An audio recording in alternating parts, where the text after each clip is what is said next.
still, and after the Christmas holidays and the New Year, our Spectrum classes have resumed.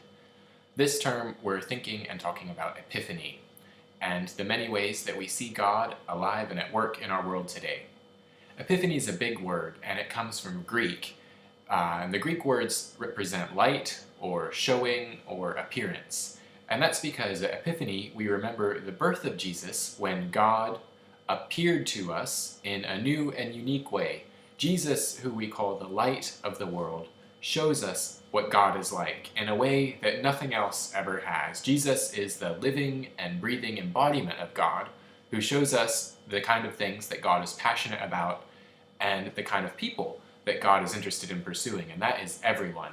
So in Jesus, the light of the world, we see God appearing to us in a new and unique way. At Epiphany, pretty much every year, we hear the story of the wise men who traveled from a far-off country to visit Jesus.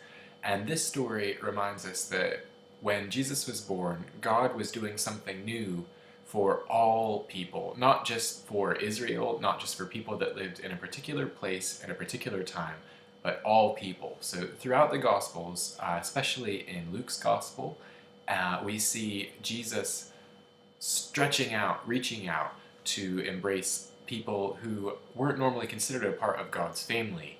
These are people known as the Gentiles. So anyone who's not a Jew is a Gentile in the New Testament. And at Epiphany, we see God's family getting bigger. We see signs of God's family getting bigger, and God appearing to and caring about everyone.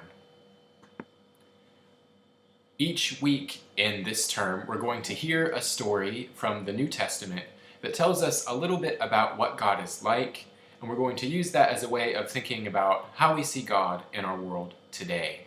So last week we heard the story of some friends who brought their paralyzed friend to Jesus to have him healed, and we saw God in their faith and in their dedication to their friend, that they were willing to do whatever it took to get their friend the help that he needed.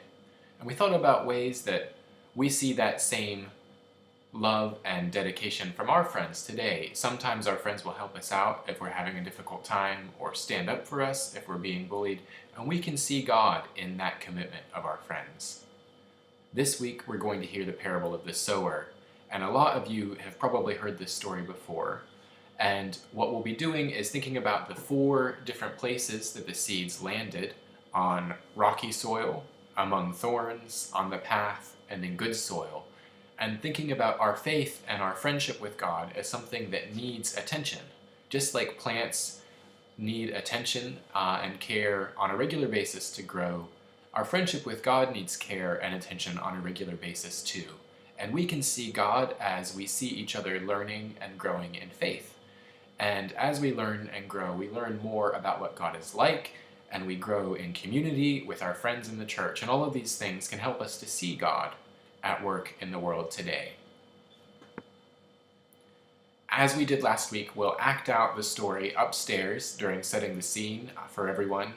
And then when you come downstairs, after you check in with everybody in the circle to hear how their week's been, the best and worst part of their weeks, you'll ask Bill's big question, you'll collect the offering, and then there's a short video of the story that you'll watch. It shows the different seeds being planted and how they react to the situations that they're planted in. And I have a few reflection questions for you to go over with the kids in your lesson packet. So after you've done that, and after you've reviewed the story with the kids, there's a prayer in the packet for you to read with the kids, and then we'll transition to our activity time.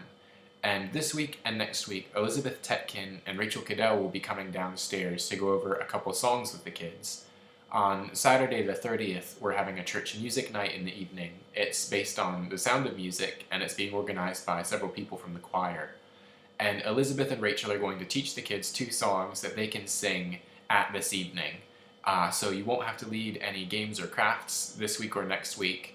If you do run out of time, or if they finish up and the parents haven't come to collect everybody yet, there are a few game ideas in the lesson packet that you can use just to fill that time and keep the kids occupied until the lesson is over.